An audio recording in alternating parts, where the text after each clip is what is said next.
तो हाल ही में मेरी एक वीडियो में मुझसे एक क्वेश्चन पूछा गया कि जब गॉड ऑफ वॉर 2 में क्रेटोस के पास टाइम ट्रेवलिंग की पावर थी तो वो पास्ट में क्यों नहीं गया, क्योंकि अगर वो पास्ट में जाता तो वो अपनी पत्नी और बेटी को बचा सकता था। तो हेमंत भाई, तुमने ये क्वेश्चन बहुत ही अच्छा पूछा है एंड इस क्वेश्चन का आंसर मेरे पास है, लेकिन थ्योरी के बेसिस पे, क्योंकि गॉड ऑफ वॉर गेम में कभी ऐसा हुआ ही नहीं। तो वीडियो को शुरू से लेकर एंड तक जरूर देखना। तो मेरी पहली थ्योरी ये कहती है कि सिस्टर ऑफ फेथ यानी कि किस्मत की देवियों ने क्रेटोस की किस्मत को पहले ही बांध दिया है। आसान शब्दों में क्रेटोस चाहते हुए भी अपनी पत्नी और बेटी को नहीं बचा सकता, क्योंकि सिस्टर ऑफ फेथ ने पहले ही लिख दिया था कि इसकी बेटी और इसकी पत्नी की मृत्यु क्रेटोस के हाथों ही होगी। और मेरी दूसरी थ्योरी ये कहती है कि हम सभी लोग जानते हैं कि गॉड ऑफ वॉर 2 में क्रेटोस कितना एंग्री था, मतलब उसका गुस्सा इतना चढ़ गया था कि ना उसने आगे की जाना एंड ना ही पीछे की सोचा। वो डायरेक्ट माउंट ऑफ ओलंपस पे चढ़ाई करने लगा एंड क्या तो पहले ही करी थी यार ओलंपस पे चढ़ने के बाद। मतलब उसके दिमाग में बस एक ही चीज चल रही थी और वो थी I will have my revenge। और अब तीसरी थ्योरी में तुम मान ही लो कि क्रेटोस टाइम ट्रेवलिंग कर अपनी पत्नी और बेटी को बचा लेता है, लेकिन क्या क्रेटोस इससे खुश होगा? क्योंकि क्रेटोस ने इतने बड़े बड़े कांड करके रखे हैं जिसके चलते सभी ओलंपस के देवता क्रेटोस पे गुस्सा है।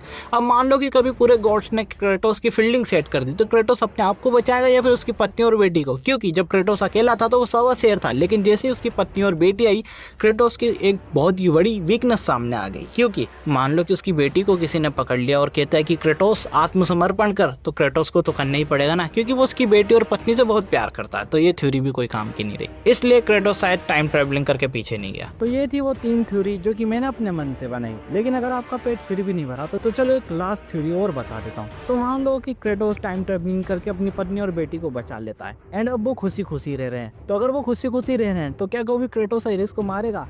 क्या वो ज़ूस से लड़ेगा? और क्या वो ओलंपस की मां बैन करेगा? मतलब आसान शब्दों में, अगर क्रेटोस की पत्नी और बेटी मरेगी तभी क्रेटोस गॉड ऑफ वॉर बनेगा, एरिस को जान से मारेगा एंड ज़ूस से पंगे लेगा। एंड अगर ऐसा नहीं हुआ तो तुम ये मान लो कि गॉड ऑफ वॉर जैसी कोई गेम कभी बनी ही नहीं थी। एंड ये 4th थ्योरी सबसे बेकार थ्योरी है। लेकिन कमेंट बॉक्स में मुझे ज़रूर बताना कि आपको कौन सी थ्योरी सबसे ज़बरदस्त लगी। एंड हाँ, नए हो तो प्लीज़ लाइक शेयर और सब्सक्राइब कर देना भाई।